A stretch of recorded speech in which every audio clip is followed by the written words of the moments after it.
یہ کہنا کہ ہم بالکل کوئی کمپرومائز نہیں کریں گے اپنی ہماری آزادی اور ہماری انڈیپینڈنس اور ساورنٹی پہ، یہ تو بہت افسوس کی بات ہے، کیونکہ حقیقت کے ساتھ تو اس کا کوئی تعلق ہی نہیں ہے جی۔ یہ کیسا انڈیپینڈنٹ ملک ہے، یہ کیسا ساورن ملک ہے؟ امریکن ڈرون آتے ہیں ہمارے فرنٹیئر کو، ایئر سپیس کو وائلیٹ کرتے ہیں، اس کے بعد آ کر کے ہمارے جو ولیجز ہیں ٹرائبل ایریا میں ان کو بمپ کرتے ہیں، وہاں پر بے گناہ لوگوں کو شہید کرتے ہیں، مرد، عورت، خواتین، بوڑھے، جوان۔ اس کے بعد اب کوئی بالکل نہ کوئی پروٹیسٹ ہوتا ہے، اب تو پروٹیسٹ کر نارمل فارمل پروٹیسٹ کرنا بھی اب انہوں نے چھوڑ دیا ہے۔ آپ اس ملک کو آپ انڈیپینڈنٹ کہتے ہیں، آپ اس کو ساورن کہتے ہیں۔ Let me tell you quite frankly جی، آج پاکستان نہ انڈیپینڈنٹ ہے، نہ پاکستان نہ ساورن ہے جی، نہ یہ ڈیموکریٹک ملک ہے جی، یہ امریکن کالونی بن گیا ہے جی۔ That's a very strong statement. میں کہتا ہوں آپ کو جی، میں آپ کو کہتا ہوں، ہندوستان میں امریکن جہاز آیا جی، انہوں نے ان کا ایئر سپیس وائلیٹ کیا، دی انڈین فورس دا پلین ٹو لینڈ جی۔ تمہارا کوئی حق نہیں ہے ہمارے ایئر سپیس کو وائلیٹ کرنے کا۔ 3 گھنٹے ان کو رکھا، ان کی گرلنگ کی، تم کیوں آئے ہو، تم نے کیوں وائلیٹ کیا ہے، کیا بات ہے جی؟ اسے کہتے ہیں ساورن انڈیپینڈنٹ ملک جی۔ آپ ڈرون آتے ہیں، آپ کے لوگ مارے جاتے ہیں، کوئی اف تک نہیں کرتا جی۔ سعودی پیسہ ہے، پاکستانی جیسے بھکاری ملک ہے، اس کو جو پیسے دیتا ہے وہ اس کے ناشتہ ہے، کبھی چین دے دیتا ہے، طوائفوں کی طرح ہم پیسے لے لیتے ہیں، جو پالیسی ہمیں کہتے ہیں ہم اڈاپٹ کر لیتے ہیں۔ امریکہ نے کہا 800 ملین روکو، فوج رک گئی۔ سعودی پیسہ ہے، پاکستانی جیسے بھکاری ملک ہے، اس کو جو پیسے دیتا ہے وہ اس کے ناشتہ ہے، کبھی چین دے دیتا ہے، طوائفوں کی طرح ہم پیسے لے لیتے ہیں، جو پالیسی ہمیں کہتے ہیں ہم اڈاپٹ کر لیتے ہیں۔ امریکہ نے کہا 800 ملین روکو، فوج رک گئی۔ پاکستان کا ایک نفسیت ہے، وہ خود مانگتا رہتا ہے جا کے دنیا وغیرہ سے، امریکہ سے، باقی جو سپر پاور سے، وہ اب ویسے ہی سوچتا ہے کہ بلوچ کا بھی وہی سوچ ہے کہ ان کو کچھ دیں گے تو خوش ہو جائیں گے۔ بلوچ کہتا ہے میرا شناخت مجھے چاہیے، آئیڈینٹی چاہیے، اور باقی سارے وسائل میرے اپنے سرزمین میں ہیں۔ بلوچ خود دینے کے پوزیشن میں، مانگنے اس کا کوئی ضرورت ہی نہیں مانگنے کا۔ They were denied. Yeah, but forgive me, we've just talked about the economic crisis. You don't have the money to provide the new roads, the new clean water supplies, the new hospitals. You don't have the money. That's why we are going to the West, our friends in the West and other friends, that we need money. Well, the war we will carry on against terrorism, because the war that we are fighting is war against our own people. See, this is precisely the point I was making. You don't have the money. You've just told me that at the moment you have $3 billion in pledges and you need $10 billion. At the same time, you've told me the only way to avoid a military confrontation in the tribal areas is to use massive public spending to improve the lives of the people. I said that we have got a three-pronged strategy which includes use of army plus socio-economic reforms in the area. We have not devoted anything towards that end. We would like to build roads, we would like to provide schools, we would like to provide employment to the people there. But High Commissioner, the Treasury is empty right now. Well, for the time being, it sounds like empty, but it's not that empty. It is going to be filled up soon. You're spending, what is it, roughly 5% of GDP on the military. The Americans give you vast amounts of extra money for the military. You're not going to cut back on military spending. I'm struggling to see how you're going to fund this carrot strategy to go with the stick. Well, that's how much money do you need? Well, we need about 10 billion. And how much have you actually got in real pledges? We already have about 3 billion. And we have been promised 1.4 billion we are getting from the World Bank. And our remittances, foreign remittances from the Pakistanis on board are increasing every day.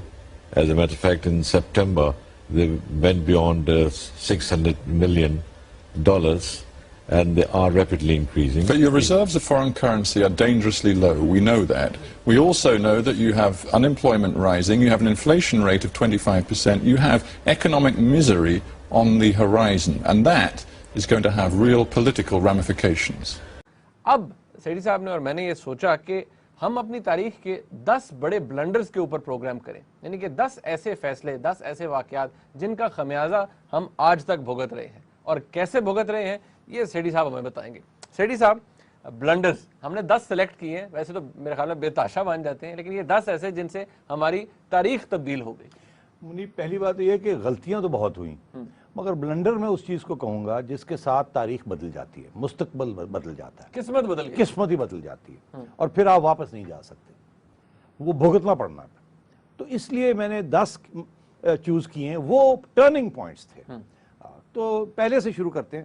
سب سے پہلا blunder وہ تھا کہ جس دن آپ کی civil military حکمران طبقے نے آزادی کے بعد، جس میں قائد اعظم محمد علی جناح بھی شامل تھے، یہ فیصلہ کیا کہ امریکہ کے ساتھ ایک اسٹریٹجک ریلیشن شپ، ایک اسٹریٹجک الائنس بنانا ہے. ٹھیک. یہ پہلی حماقت تھی.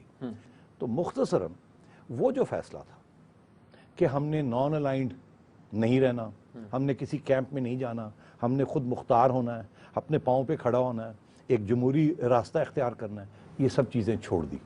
ہم نے یہ کہا، ہماری قیادت نے یہ کہا کہ امریکہ کے پاس جاتے ہیں، انہیں کہتے ہیں ہمیں اپنا مرا بنائیں، ہمیں ہتھیار دیں، ہمیں پیسے دیں، ہم آپ جو کہیں گے اس ریجن میں آپ کے لیے کریں گے. امریکہ نے اس وقت تک انٹرسٹڈ نہیں تھا آپ میں. آپ یعنی کہ شروع میں بتا رہے ہیں 1948 میں امریکہ آپ میں انٹرسٹڈ نہیں تھا. بالکل نہیں تھا. ٹھیک. اور مگر 1954 تک ایک امریکہ کے اندر جان فاسٹر ڈلس ایک لیڈر تھے ان کے، انہوں نے ایک پالیسی بنائی تھی کہ روس کے خلاف ایک کولڈ وار شروع کرنی ہے اور اس کے لیے الائنسز چاہیے، مڈل ایسٹ میں بھی اور ساؤتھ ایشیا میں بھی اور ہر جگہ پہ. اس سلسلے میں پھر وہ تیار ہوئے. انہوں نے، آپ تو پہلے وہاں کھڑے تھے باہر دروازے کے باہر، کھٹکھٹا رہے تھے کہ ہمیں اندر آنے دیجئے، ہمیں اندر آنے دیجئے، مدد دیجئے. اور انہوں نے پھر دروازہ کھولا اور آپ نے 1954 سے لے کے بعد تک آپ نے 3-4 معاہدے کیے ان کے ساتھ، ڈیفنس پیکٹس کیے، اکنامک پیکٹس کیے، جس میں بغداد پیکٹ، سینٹو، سیٹو، ڈیفنس، یہ ساری اسسٹنس اگریمنٹس کی. امریکہ نے آپ کو پیسے دینے شروع کیے اور ہتھیار دینے شروع کیے. آپ اپنے پاؤں پہ نہیں کھڑے ہوئے. وہ دن ہے اور آج کا دن ہے. آپ کو جب امریکہ پیسے دیتا ہے تو آپ کی معیشت چلتی ہے. جب آپ کو امریکہ آپ کی فوج کو ہتھیار دیتا ہے تو آپ کی فوج کے F-16 اڑتے ہیں، یا آپ کی فوج کے ٹینکس چلتے ہیں، یا آپ کی فوج کی بندوقیں چلتی ہیں. دوسرا یہ تھا کہ ملٹری کو ایک سوسائٹی کے اندر اہمیت مل گئی، ناجائز اہمیت مل گئی. کولڈ وار میں آپ نے امریکہ کا ساتھ دیا.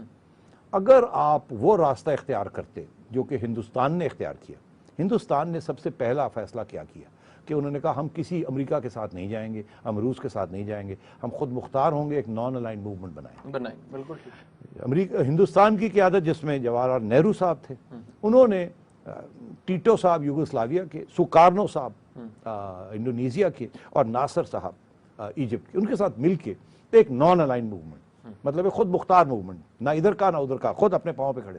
وہ اس کی قیادت رکھی، اس کی بنیاد رکھی. اور وہ انہوں نے اپنی معیشت بھی خود بنائی، اپنی ہیوی انڈسٹری بھی خود بنائی، الیکشنز بھی کیے. فوراً انڈیا میں الیکشنز ہو گئے، آئین بھی بنایا اور جمہوری ادارے بھی قائم کر دیے، جوڈیشری بھی قائم کر دی اور میڈیا کو اجازت دی ڈیولپمنٹ کرنے. ارے سیٹھی صاحب،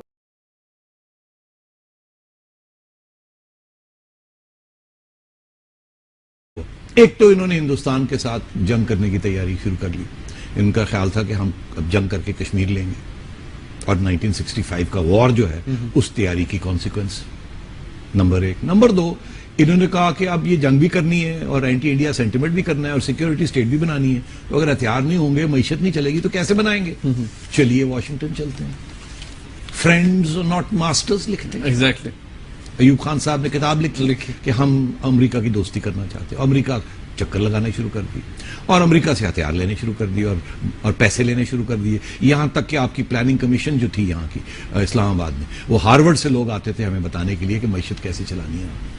آپ میری بات سمجھ رہے ہیں؟ تو ایک امریکہ کے ساتھ الائنس پکا کیا، ایک معیشت کو اسٹرانگ کیا ود امریکن منی، آرمی کو اسٹرانگ کیا ود امریکن ویپنس، اور اینٹی انڈیا سینٹیمنٹ کو اور اسٹرانگ کیا by saying we are national security state, Kashmir لے کے رہیں گے تاکہ فوج کی ایوب خان کی جسٹیفیکیشن اور فوج کی جسٹیفیکیشن بنی رہ جائے. ٹھیک ہے جی.